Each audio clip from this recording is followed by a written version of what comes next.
I truly believe that this banking crisis that caused oil prices to drop was on purpose. And here's why.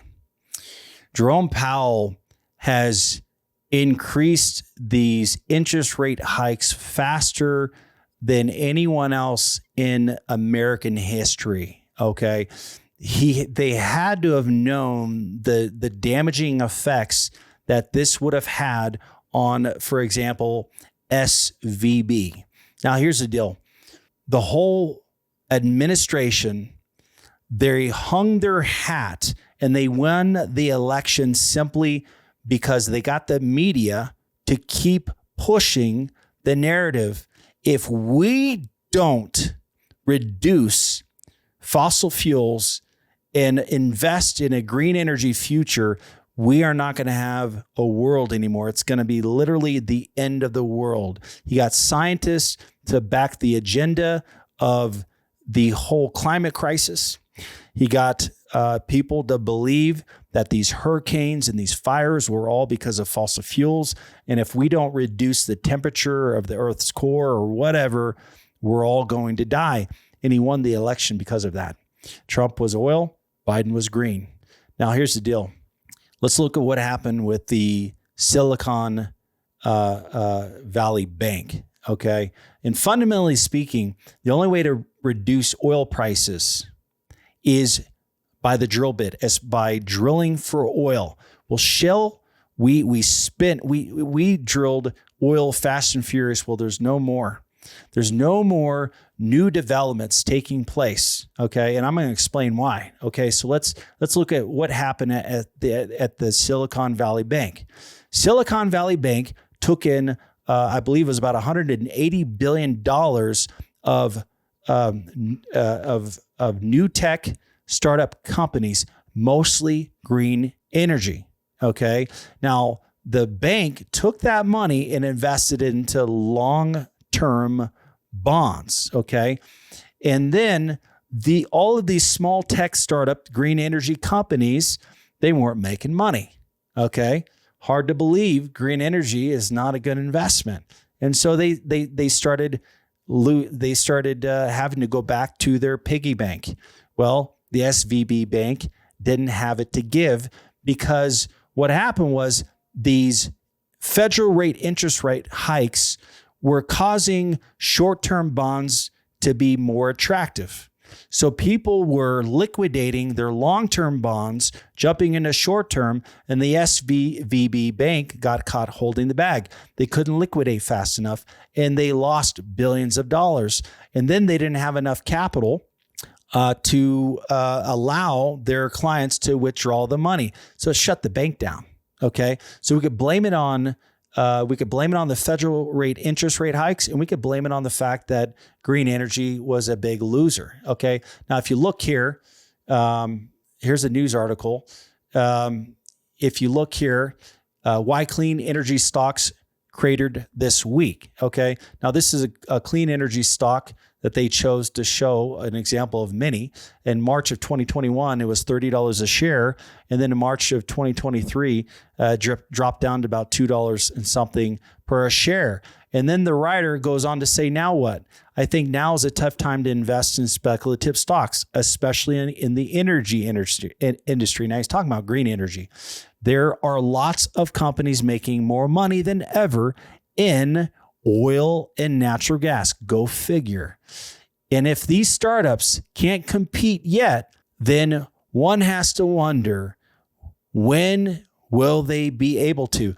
These green energy are not near as profitable as oil and gas. That's what they're saying. Okay.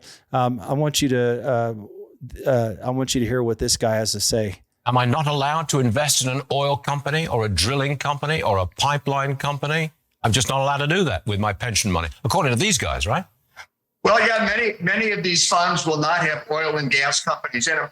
The ones that do will use the voting power. They'll use the money, the power they get from investing your shares to vote against the best interest of the oil company. Like they had Exxon, for example, our nation's largest oil producer, and adopt a net zero carbon emissions by 2050 policy. based on directors that BlackRock, State Street, Vanguard, these large ESG investment funds, put on the board of Exxon. So even if they invest in them, they'll invest and try and hurt their profitability. So this is a disaster for American retirees. Yeah, gone green crazy. So here's the deal. I mean, Exxon, one of the largest oil companies in the U.S., is taking this money from these woke banks because they're not getting it anywhere else. But there's an agenda behind the money. It comes with strings attached. Listen, we'll give you money, but you have to focus on becoming zero carbon emissions by 2050. And you got to invest in green energy.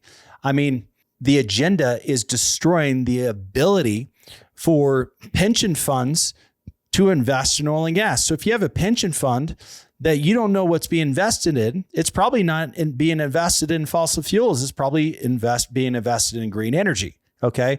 And they've passed laws in Congress to push this agenda. I mean, the agenda, the anti-fossil fuel agenda, just blows me away. It's almost as if they're working for the Middle East. They're working for China, because if we don't get our act together, oil prices are going to be the highest they've ever been. Green energy we're 30 years down the road from green energy. We need fossil fuels in between now and then. If you look here, right now, oil prices are trading at $75.56 for WTI. Brent crude are almost $80 a barrel. So we've completely recovered since the whole banking crisis. Time to buy the dip oil, Goldman Sachs says here. Last week, Goldman said that it expected higher oil prices 12 months from now, putting the forecast demand increase in China to more than 16 million barrels per day. Goldman was bullish on commodities, then remarking that the outflow from the energy industry would result in shortages that will manifest later this year, something oil titan Saudi Arabia has said for the better of the year. Most analysts are expecting China's oil demand to grow over the next few months. So everyone is expecting China demand to increase. In fact, Saudi Arabia is going to be building a refinery in China, and that's going to increase oil demand by 350,000 barrels of oil a day, which is the new addition to all the expectations. Where's that oil going to come from? I have absolutely no idea. It's not coming from America, that's for sure. Okay. So WTI breaks 70 as Kurdistan halts oil exports. Okay. So we lost 400,000 barrels a day due to the fiasco that's going on there. I'm not going to go into detail about that, but I want you to hear Robert Kiyosaki is one of the few people that are sounding the alarm bells about this whole BRICS accord with what China, Russia, Saudi Arabia, OPEC, all these people are planning. Well, the problem with Americans is, we live in a fishbowl. We can't see out. Everybody can see in. And right now, the BRICS, Brazil, Russia, India, China, South Africa, Saudi Arabia, they're going to shift to the Chinese gold yuan. And that's going to send trillions of these things back to us. Triffin's dilemma was we had to put all of this money out there with the Petro Dollar so they could buy oil and something like this. But China's coming after us, man. China's coming after us. Jim Ricker said it best. He calls it a currency war.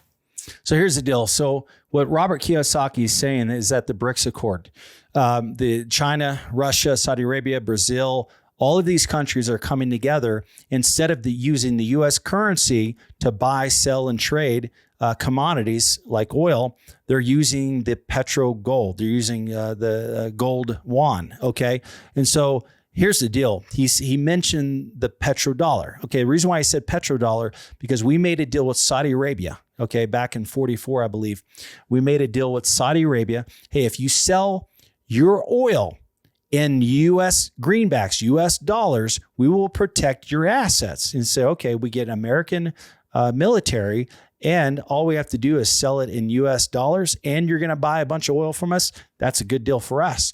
And so that made our dollar, the USD became the dollar of choice. Okay. And so everyone started buying and selling oil with US dollars, and then it moved to gold, silver, wheat, all the commodities in the world. Okay. So that's why they call it the petrodollar, because it started out with Saudi Arabia selling oil in USD. So the only way to buy oil is with the US dollar. Now, here's something you need to understand. When China starts buying and selling oil, because they import more oil, they burn more oil than any country in the world. Okay, they're number one. But if China buys all that oil, that's just China alone. That's 20% of the world's oil supply. Because right now we burn about 100 million barrels a day. Well, they burn over 20 million barrels a day. That's 20% of the world's oil supply being purchased with the Petro Yuan, with their dollar, okay, bypassing U.S. currency, okay? Now, Russia and Saudi Arabia are going to be selling using the Petro Yuan to other countries. So we could be looking at easily 30, 40% of the world's oil being sold using the Petro Yuan. What that does, it reduces the connection of the US dollar to the barrel of oil. Okay. So for instance, in Canada, when Canada buys a barrel of oil, they're converting their Canadian dollar to USD before they buy a barrel of oil. So if they buy a $70 barrel of oil, they're paying $100 per barrel. If you look at, for instance, Lebanon, 2 weeks ago, they were paying 100,000 Lebanese dollars, or whatever you call them, 100,000 Lebanese dollars per a barrel of oil. Now, 2 weeks later, their Lebanese dollar crashed, and now they're having to spend $1 million, 10 times more. That would be equivalent of you paying $750 per barrel. I mean, the highest oil prices have ever gone, if you include inflation, went up to $190 per barrel back in the days of George W. Bush. Okay. We thought oil prices were very high during that time. Okay. But imagine paying $750 per a barrel simply because of currency. Okay. And so the more it's being sold in another dollar, it causes it to detach from the barrel of oil. We're going to see the price of crude simply go up just simply because of the detachment there. Okay. And so I want to read a few other news articles here. Oil prices are more than 1% on tightening supplies, cooling U.S. inflation. Okay. And so here's the deal. The only reason why oil prices are trading around $70-something a barrel is simply because the media, no different than when they're pushing the whole global warming thing, green energy thing, the media keeps pushing inflation, recession, banking crisis. And what does that do? It reduces the amount of money being invested in oil. Okay. And so it's an unconventional way of reducing oil prices. But the longer we stay in this environment where they're using non-fundamental measures to keep oil prices down, it's like a slingshot, and the pressures are growing. And eventually that slingshot's going to be released. And the further back it goes, the higher it's going to go. I mean, I could foresee oil prices hitting levels we've never seen before. I mean, with the detachment of US dollar from a barrel of oil, with the manipulation from the federal rate hikes, banks not funding oil and gas, reducing the amount of oil being produced. I mean, you got a mess here, guys. I mean, I see the writing on the wall, and it's not good for anybody. London looks to become the first net zero financial hub. Okay, you guys are just duplicating what SVB did, but you're wanting to be a financial hub for net zero. I mean, we already saw what happened with SVB. It's going to be a mess. I mean, these guys, they don't have a brain. I don't get it. It's so simple for me to see the writing on the wall. Here's an article I found on Rig Zone here. North America drops 38 rigs. Well, yeah, because an active rig needs money to stay active. If the rig is not drilling for oil, they decommission it. They put it in the rig yard and just sits there. In the event that they get more money, they put it out there and start developing. Guys, the ESGs of the world, the BlackRocks of the world, the current administration, they're controlling where money is spent, and it's not being spent in fossil fuels. And everything they're telling you about this whole banking crisis, the federal rate hikes, and everything that you're seeing. They've increased these rate hikes faster than any other time in American history. They knew this was going to happen with the SVB, and is it a coincidence that oil prices dropped, energy prices dropped, gas prices dropped? Is it a coincidence that every time the news pushes this whole climate change fiasco, pushes the whole recession fears, pushes COVID? Think about it. All of it has been a driving force of pushing oil prices down. Oil has not had a chance to fundamentally correct itself. It's been controlled by COVID. It's been controlled by recession fears. It's been controlled by these financial collapses and everything that's been happening, the negative news about China and everything else. It's unbelievable. Imagine if we had some good news for 2 weeks. Imagine what would happen to oil prices. They would skyrocket. And then think about what's going to happen when the demand for crude, China comes out of lockdown after they signed all these contracts and they start cutting off the West from oil, because they're going to do that because they control half the world's oil supply. You got OPEC, Saudi Arabia, the UAE, China, you have Russia, you have all these countries coming together to use the Petro Yuan or the Yuan. And what do you think they're going to do? They're going to say, hey, America, if you want oil, if you want our oil, if you want Saudi oil, if you want Russian oil, because you know you need it because your shale is a failure, you're going to have to buy it in the Petro Yuan. Now that is going to cause oil prices to skyrocket. All right, guys, I'm Sean Pruitt, president of Kingdom Exploration. If you have any interesting news articles that are talking more about this thing or something I haven't talked about, I'd love to hear about it. I'd love to hear you comment below. Where do you think oil prices are going? Do you think, and here's the deal. I don't think that the world is ready to come off the US dollar. Okay.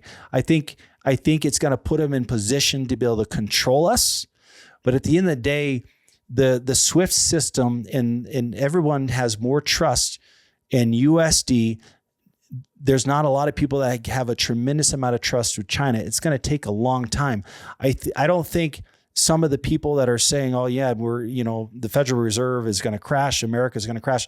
I don't think so, because if America crashes, the demand for oil crashes, and Russia and Saudi Arabia go out of business, and they would never allow that. All right. Anyways, all right, guys, I'm Sean Pruitt, president of Kingdom Exploration. If you like this channel, please subscribe, and we'll talk soon. Thanks.